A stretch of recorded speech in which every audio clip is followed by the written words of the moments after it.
So how do you get 1,000 subscribers from a single video in just 7 days? Well, we just did it following our own advice, so maybe you should too.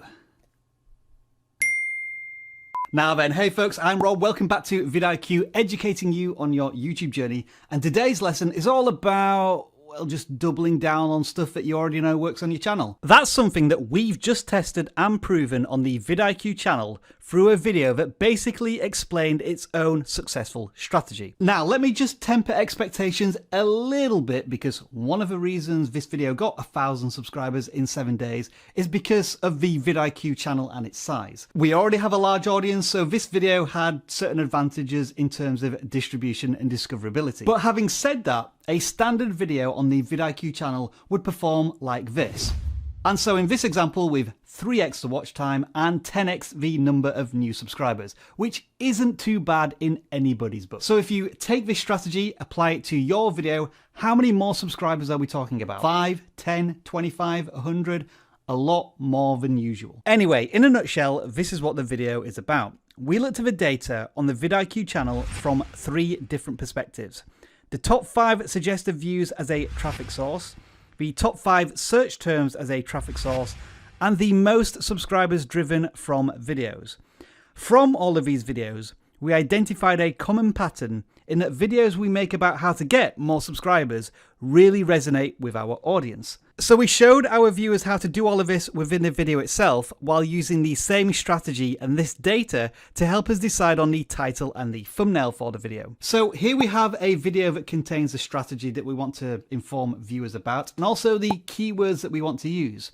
But here's the inherent problem with this strategy. You've kind of already pitched it to your audience in previous videos. And we should know, we've already made several videos basically titled How to Get 1,000 Subscribers. So this is the point at which I needed a flash of inspiration, and through a simple keyword search, I came across this video title from Think Media, which felt new and fresh within the context of gaining 1,000 YouTube subscribers. With this title, you're definitely specifically defining your target audience and keyword search opportunity with 1,000 subscribers, but also adding a level of intrigue and fear of missing out. Try what? I need to click on this to find out. So although the title of these 2 videos is very similar, the content is very different, but it does target the same viewer psychology and demand. A need to get to 1,000 subscribers. But as the saying goes, good artists copy, great artists steal. I'm neither one of them, to be honest. Anyway, you can watch the video now here linked on screen if you want, but if you're a regular here at vidIQ, I suspect you already have. In fact, I know you have. More on that later. What I do want to point out, however, is something that I mentioned towards the end of this video. So what I'm doing here is eating my own dog food. The data never lies. I'm following the data that YouTube is telling me about the vidIQ channel. And what I suggest you do is check back on this video in around about 90 days and see how it's performing versus the rest of our channel. Fingers crossed it's above average. Yeah, didn't need to wait that long, did we? Let's look at the data behind its success. From the moment this video launched, it was ahead of, well, vidIQ's own channel curve.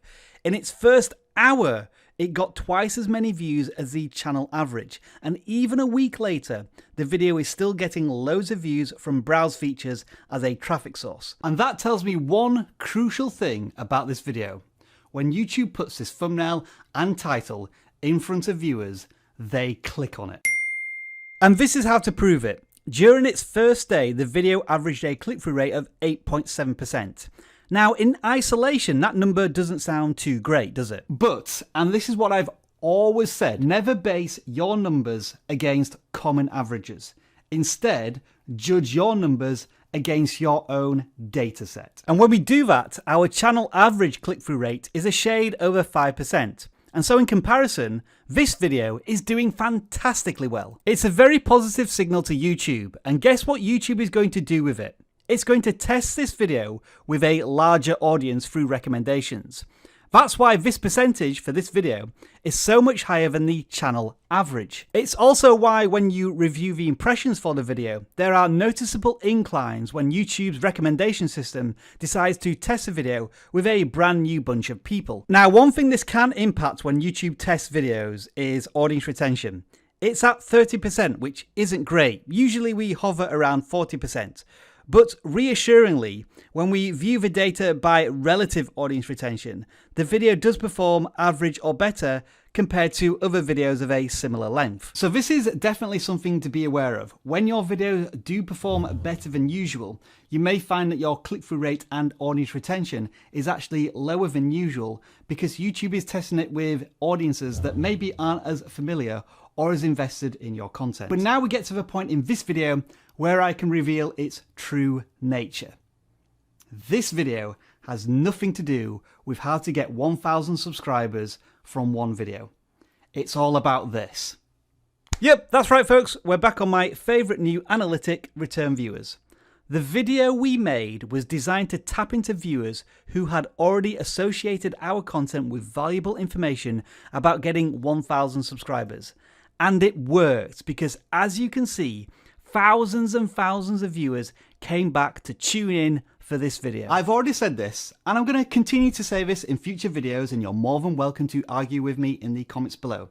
But this button and these numbers matter far less than this graph and your returning audience, unless your sole objective is to get more of these. Let me offer you a simple choice. Would you prefer 1,000 new subscribers, knowing how often these subscribers actually watch your content, or would you prefer 30,000 returning viewers to your channel?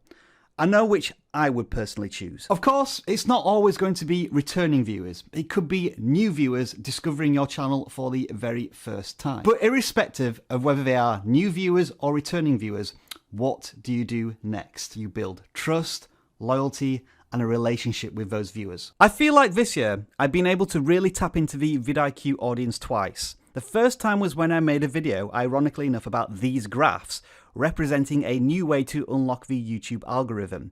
The video did well, so I made a follow-up, which again brought back our audience. And so here we are again with a video that's really popped with our audience.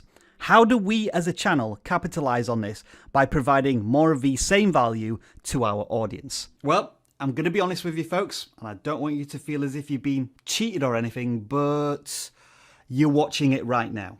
How to get 1,000 subscribers with one video. The title fits into the keywords we know work with our audience, it's a bold claim that we can now prove, and the thumbnail dovetails nicely with a previous one that got loads of clicks. You know all of those numbers in your channel analytics? Well, that data never lies. And we made a data-driven decision based on those numbers. And it worked. And you know what? We're doing it all over again. And you know what? Fingers crossed, it works all over again. And to finish off with, your code number to put in the comments below to confuse every viewer that didn't get this far into the video is a number. How many subscribers has your best video earned for you and your channel? Just a number, nothing else. See you in the next one.